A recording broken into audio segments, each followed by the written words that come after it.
نحمده ونصلي على رسوله الكريم اما بعد فاعوذ بالله من الشيطان الرجيم بسم الله الرحمن الرحيم رب اشرح لي صدري ويسر لي امري واحلل عقدة من لساني يفقهوا قولي. ہماری گفتگو کا موضوع ہے قیامت کی نشانیاں. بحیثیت مسلمان ہم سب کا ایمان ہے کہ یہ دنیا ہمیشہ باقی نہیں رہے گی، ایک دن سب کچھ ختم ہو جائے گا، اور ایسا ہونا بھی چاہیے، اس لیے کہ ہر آغاز کا ایک انجام ہوتا ہے، ہر ابتدا کی ایک انتہا ہوتی ہے. جس چیز پر زندگی آتی ہے اس پر موت کا آنا بھی لازم ہے. ہم اپنے آس پاس اس کی بہت سی نشانیاں دیکھتے رہتے ہیں. کائنات میں بہت سے دلائل بکھرے ہوئے ہیں جو ہمیں یقین دلاتے ہیں کہ ایک دن یہ سب کارخانہ بند ہو جائے گا، ختم ہو جائے گا، یہ دنیا فنا ہو جائے گی.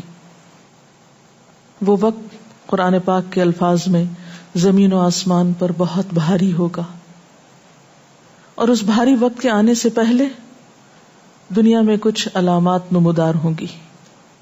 تو آج چند ایک احادیث آپ کی خدمت میں پیش کروں گی جو قیامت کی نشانیوں کے بارے میں ہیں. اس سے ایک تو ہمیں اپنے عمل کا جائزہ لینے کا موقع ملے گا، دوسرے ان سے یہ بات سامنے آتی ہے کہ نبی صلی اللہ علیہ وسلم کی باتیں کتنی سچی باتیں تھیں. وہ لوگ جو حدیث کا انکار کرتے ہیں یا احادیث کا مذاق اڑاتے ہیں، وہ ان احادیث کی روشنی میں آج کے حالات کو دیکھ سکتے ہیں کہ آپ صلی اللہ علیہ وسلم نے اللہ تعالی کی بھیجی ہوئی وحی کی روشنی میں جو باتیں فرمائیں آج وہ ہم اپنی آنکھوں سے دیکھ رہے ہیں. بہرحال اس وقت میرے سامنے حضرت ابو ہریرہ رضی اللہ تعالی عنہ کی حدیث ہے جسے ابن خزیمہ نے روایت کیا ہے. رسول اللہ صلی اللہ علیہ وسلم نے فرمایا، قیامت کی نشانیوں میں سے ہے کہ آدمی مسجد کے پاس سے گزرے گا مگر اس میں 2 رکعتیں ادا نہیں کرے گا. آج کتنے ہی لوگ ایسے ہیں کہ جن کے گھروں کے سامنے مسجدیں ہیں، وہ دن رات مسجدوں سے آوازیں سنتے ہیں لیکن مسجد کے اندر نہیں جاتے. نبی صلی اللہ علیہ وسلم کے زمانے میں اس بات کا تصور ہی نہیں تھا کہ کوئی شخص اپنے آپ کو مسلمان کہے اور پھر وہ نماز نہ پڑھے. اسی لیے ہم دیکھتے ہیں کہ منافقین ہر حال میں مسجد میں پہنچتے تھے، بلکہ انہوں نے اپنی ایک الگ مسجد بھی بنائی تھی یا مسجد نامی عمارت بنائی تھی. لیکن قیامت کے نزدیک مسجدوں کے پاس سے گزرنے والے مسجد نہیں جائیں گے. ایک اور حدیث میں آتا ہے، حضرت انس فرماتے ہیں رضی اللہ تعالی عنہ کہ اللہ کے رسول صلی اللہ علیہ وسلم نے فرمایا، لوگوں پر ایک ایسا دور آئے گا کہ ان میں اپنے دین کی حفاظت پہ صبر کرنے والا اس شخص کی مانند ہوگا جو آگ کے انگارے کو اپنی مٹھی میں تھامنے والا ہے. یعنی دین پر استقامت اور دین پر عمل اتنا مشکل ہو جائے گا بعض اوقات کہ جیسے ایک انگارہ ہاتھ میں لینا کہ انسان نہ لے سکے اور نہ پھینک سکے. ایک اور نشانی جو آپ صلی اللہ علیہ وسلم نے ہمیں بتائی وہ یہ کہ زمانہ قریب آ جائے گا، عمل میں نقص واقع ہوگا اور بخیلی پیدا ہو جائے گی، دل تنگ ہو جائیں گے. ایک اور حدیث میں آتا ہے کہ بخیلی کا عام ہونا قیامت کی نشانیوں میں سے ہے. آج آپ دیکھیں کہ بسا اوقات انسان کے پاس اللہ کی دی ہوئی بے شمار نعمتیں ہوتی لیکن انسان ان نعمتوں میں کسی کو شریک نہیں کرتا. چھوٹی چھوٹی باتوں کو مائنڈ کر جانا، چھوٹی چھوٹی باتوں پہ ناراض ہو جانا، چھوٹی چھوٹی چیزوں کو حد سے زیادہ محسوس کر لینا، یہ سب کچھ شح کی وجہ ہی سے تو ہے، بخل کی وجہ سے ہی تو ہے. بخل صرف مال میں نہیں ہوتا، بخل تمام نعمتوں میں ہوتا ہے اگر ان میں اللہ کے دوسرے بندوں کو بطور شکر کے شریک نہ کیا جائے. ایک اور حدیث میں آتا ہے، مجموع الزوائد میں یہ حدیث روایت ہوئی ہے، رسول اللہ صلی اللہ علیہ وسلم نے فرمایا کہ لوگ سخت اور بخیل ہو جائیں گے، یعنی ان کے دل سخت ہو جائیں گے اور ان کے اندر بخل عام ہو جائے گا. ایک اور نشانی قیامت کی آپ صلی اللہ علیہ وسلم نے یہ بتائی کہ مساجد میں زیب و زینت بہت ہوگی، یعنی نمازی تو کم ہوں گے لیکن مسجدیں سجائی بہت جائیں گی. حضرت انس بن مالک کی روایت ہے، مسند احمد نے اس کو روایت کیا ہے، رسول اللہ صلی اللہ علیہ وسلم نے فرمایا قیامت قائم نہیں ہوگی یہاں تک کہ لوگ مسجدوں میں فخر و مباحات کریں گے، یعنی مسجد کے بنانے میں، اس کے سجانے میں، اس کی آرائش میں ایک دوسرے کا مقابلہ کرنے لگیں گے. ایک اور حدیث میں آتا ہے کہ قیامت کی علامات میں سے ہے کہ لوگ مسجدوں کو سجایا کریں گے، یعنی اللہ تعالیٰ کو نماز پڑھ کے خوش کرنے کی بجائے مسجد بنا کے سجا کے خوش کرنے کی کوشش ہوگی. حضرت ابو الدرداء سے روایت ہے کہ جب تم لوگ مسجدوں کو سجانے لگو، قرآن کو مزین کرنے لگو تو تمہاری بربادی ہے، کیونکہ قرآن پاک پڑھنے کے لیے آیا، محض سجانے کے لیے نہیں.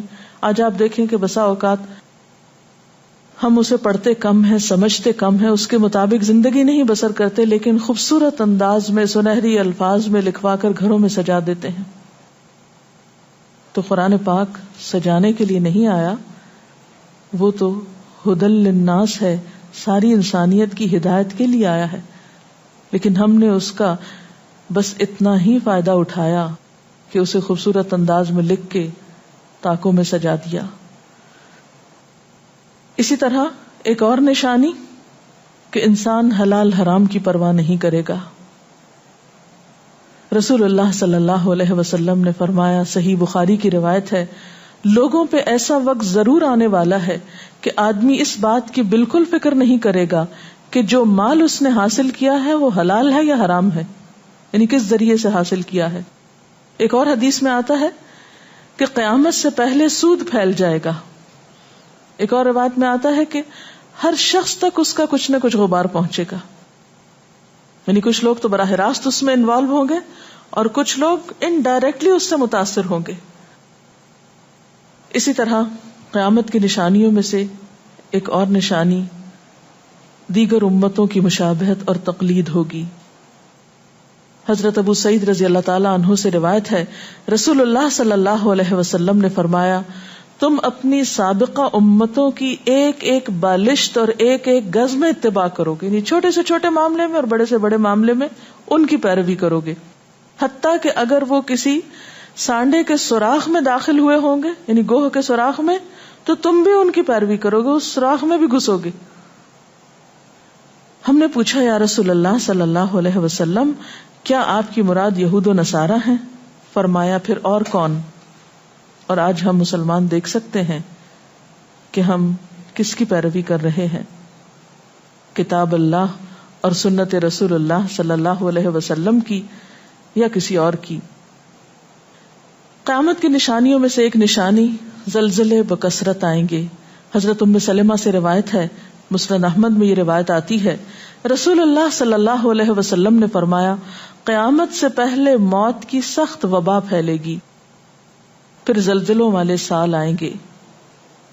ایک اور روایت میں آتا ہے، قیامت کی نشانیوں میں سے ہے کہ ناگہانی موت کثرت کے ساتھ ہوگی، یعنی اچانک ڈیتھ، یکا یک بیٹھے بیٹھے فوت ہو گئے. امام بخاری نے اس حدیث پر کچھ شعر بھی لکھے ہیں جن کا ترجمہ ہے، فارغ وقت کو غنیمت سمجھ کر کچھ رکوع کر لو، یعنی فارغ بیٹھنے سے بہتر ہے کچھ نوافل پڑھ لو، قریب ہے کہ تیری موت اچانک واقع ہو. تم کتنے ہی صحت مند لوگوں کو دیکھتے ہو جن کی صحت مند جانیں اچانک فوت ہو جاتی ہیں، یعنی ختم ہو جاتی ہیں. حافظ ابن حجر عسقلانی جنہوں نے بخاری کی شرح لکھی ہے فتح الباری، وہ کہتے ہیں یہ عجیب اتفاق ہے کہ امام بخاری خود بھی اسی طرح اچانک فوت ہوئے تھے.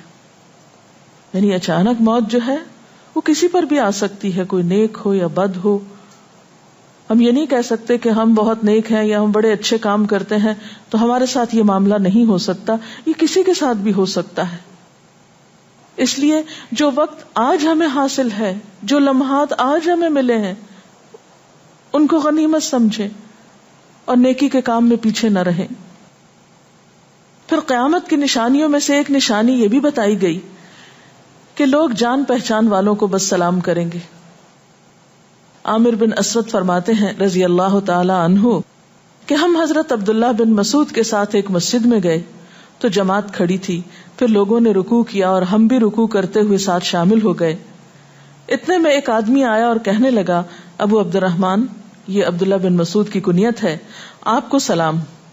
عبداللہ بن مسعود نے حالت رکوع ہی میں فرمایا، اللہ اور اس کے رسول صلی اللہ علیہ وسلم نے سچ کہا تھا۔ نماز کے اختتام پر کچھ لوگوں نے آپ سے پوچھا کہ آپ نے فلاں شخص کے سلام پر یہ کیوں کہا کہ صدق اللہ و رسول، اللہ اور اس کے رسول صلی اللہ علیہ وسلم نے سچ کہا۔ ابن مسعود نے فرمایا، میں نے نبی صلی اللہ علیہ وسلم سے سنا کہ قیامت کی نشانیوں میں سے ہے کہ سلام صرف پہچان والوں کو کیا جائے گا۔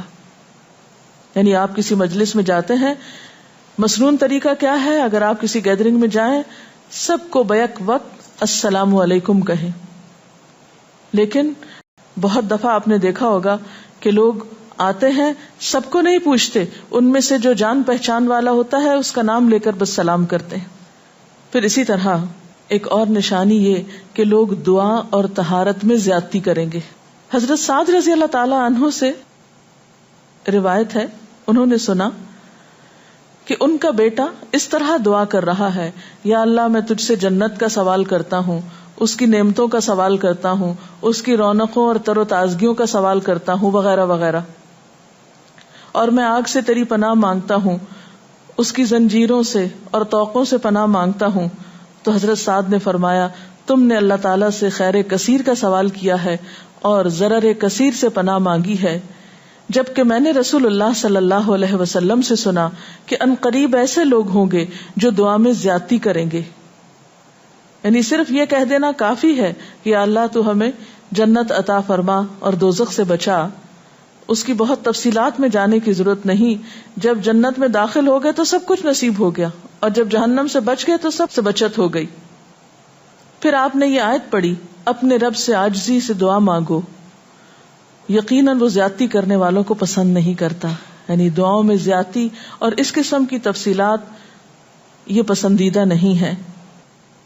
تمہیں یہی کافی تھا کہ تم یوں کہتے، یا اللہ میں تجھ سے جنت اور ہر اس قول و عمل کا سوال کرتا ہوں جو جنت کے قریب کر دے، اور میں تیری پناہ چاہتا ہوں جہنم سے اور ہر اس قول و عمل سے جو جہنم کے قریب کرے۔ تو اتنا کہنا کافی تھا۔ پھر قیامت کی نشانیوں میں سے ایک نشانی آپ صلی اللہ علیہ وسلم نے یہ بھی بتائی کہ نااہل حاکم مقرر کیے جائیں گے۔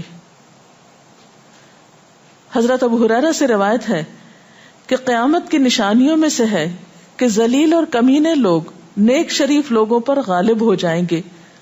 کیوں ابن مسعود، کیا تم نے بھی یہ بات میرے محبوب صلی اللہ علیہ وسلم سے سنی ہے؟ ابن مسعود نے فرمایا، ہاں رب کعبہ کی قسم۔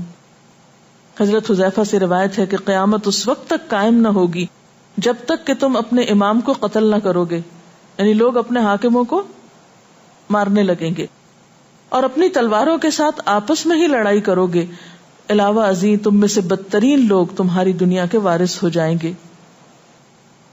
اسی طرح قیامت کی نشانیوں میں سے ایک نشانی یہ بھی ہے، حضرت عبداللہ بن مسعود سے مروی ہے کہ رسول اللہ صلی اللہ علیہ وسلم نے فرمایا، قیامت کے قریب صرف مخصوص لوگوں کو سلام کیا جائے گا۔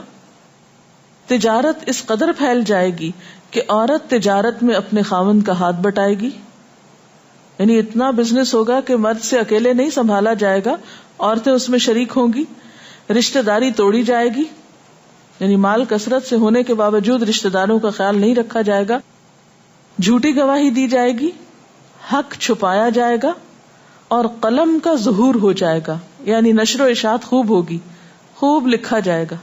ایک اور روایت میں آتا ہے کہ وقت مختصر ہو جائے گا۔ آج آپ دیکھیے ہر شخص وقت کی کمی کی شکایت کرتا ہے۔ حضرت ابو ہریرہ رضی اللہ تعالیٰ عنہ سے روایت ہے، رسول اللہ صلی اللہ علیہ وسلم نے فرمایا، قیامت قائم ہونے سے پہلے یہ نشانی ظاہر ہوگی کہ زمانہ قریب آ جائے گا، یتقارب الزمان، سال مہینے کی طرح، مہینہ ہفتے کی طرح، ہفتہ دن کی طرح، اور ایک دن ایک گھنٹے کی طرح، اور ایک گھنٹہ آگ کے شعلے کی طرح تیزی سے گزرنے والا ہو جائے گا۔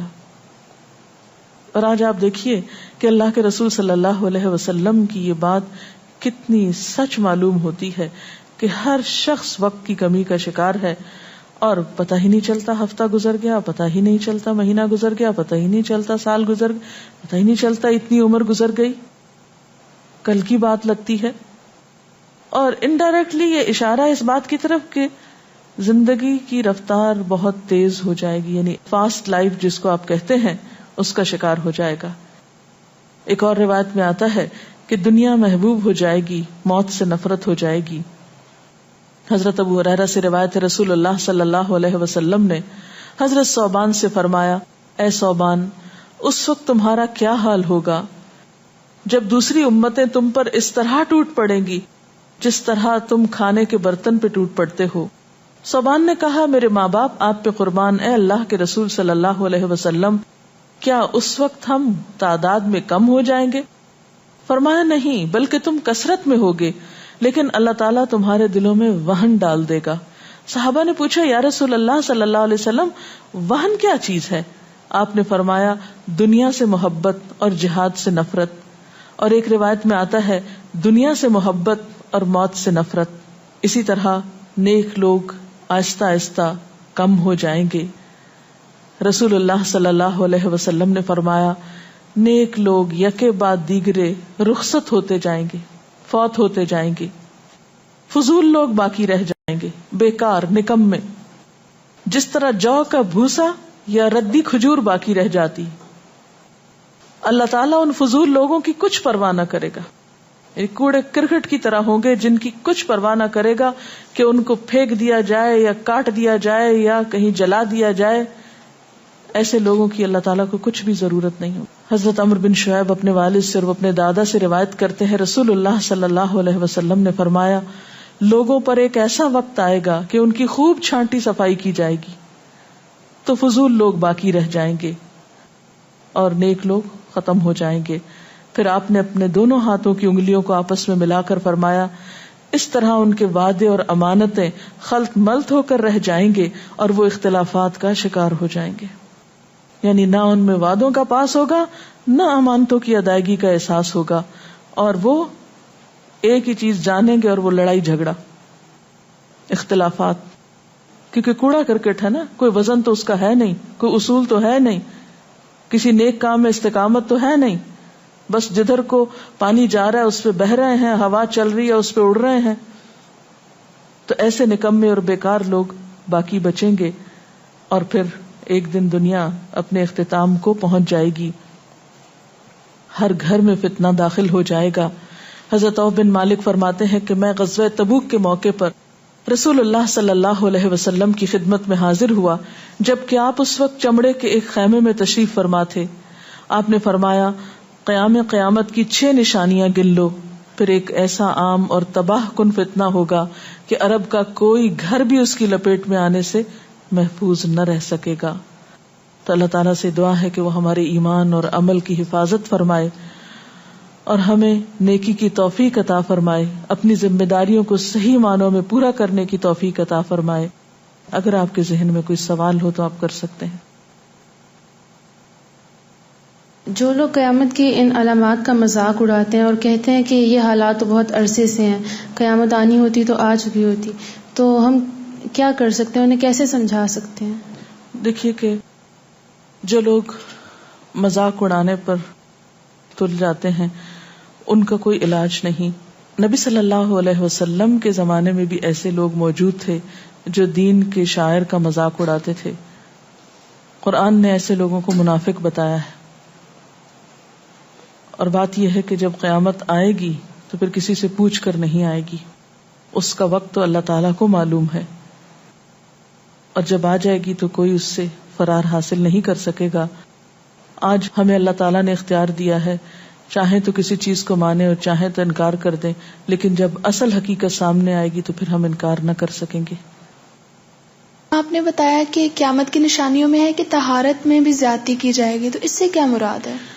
اس کا معنی یہ ہے کہ لوگ طہارت حاصل کرتے وقت وسائل یا ریسورسز کو بہت ضائع کریں گے. مثلاً یہ کہ وضو کرتے وقت بہت زیادہ پانی لنڈھانا، بہت صابن گرانا، اسی طرح نہاتے وقت بہت پانی ضائع کرنا.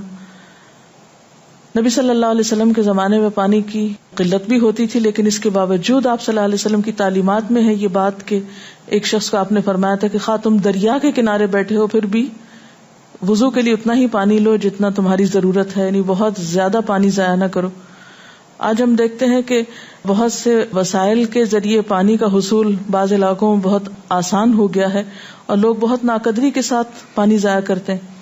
مثلاً بعض دفعہ دیکھا گیا ہے کہ برش کرنے کے وقفے میں ٹیپ کھول دی جاتی ہے، بعض اوقات 5 منٹ تک ٹیپ میں سے پانی بہتا رہتا ہے اور آرام آرام سے لوگ اپنی طہارت اور صفائی کا اہتمام کرتے رہتے ہیں. تو کسی بھی طرح کے وسائل کو ضائع کرنا جو ہے وہ اسلامی تعلیمات کے خلاف ہے، خواہ وہ دین کے کسی کام کے کرنے میں ہی کیوں نہ استعمال کیے جائیں، وضو جیسی چیز میں ہی کیوں نہ استعمال کیے جا رہے ہوں. تو طہارت میں مبالغہ آرائی کا مطلب یہی ہے، وسائل کا ضیاع. دعا میں زیادتی کا مقصد کیا لمبی دعاؤں کا بھی مراد یہ ہوگا؟ اصل میں دعا تو حسب ضرورت کی جا سکتی ہے، حسب موقع. کبھی آپ کے پاس وقت زیادہ ہوتا ہے تو آپ دیر تک بھی دعا کر سکتے ہیں، مخصوص اوقات میں، مخصوص قبولیت کی جگہوں پر. لیکن سنت کے طریقے سے ہٹ کر مبالغہ آرائی کے انداز میں دعا کرنا اور پھر ردیف قافیے ملا کر دعا کرنا یا شعر و شاعری کے انداز میں دعا کرنا، ان چیزوں سے منع کیا گیا. وآخر دعوانا ان الحمد للہ رب العالمین. سبحانک اللہم وبحمدک نشہد ان لا الہ الا انت نستغفرک ونتوب الیک. والسلام علیکم ورحمۃ اللہ وبرکاتہ.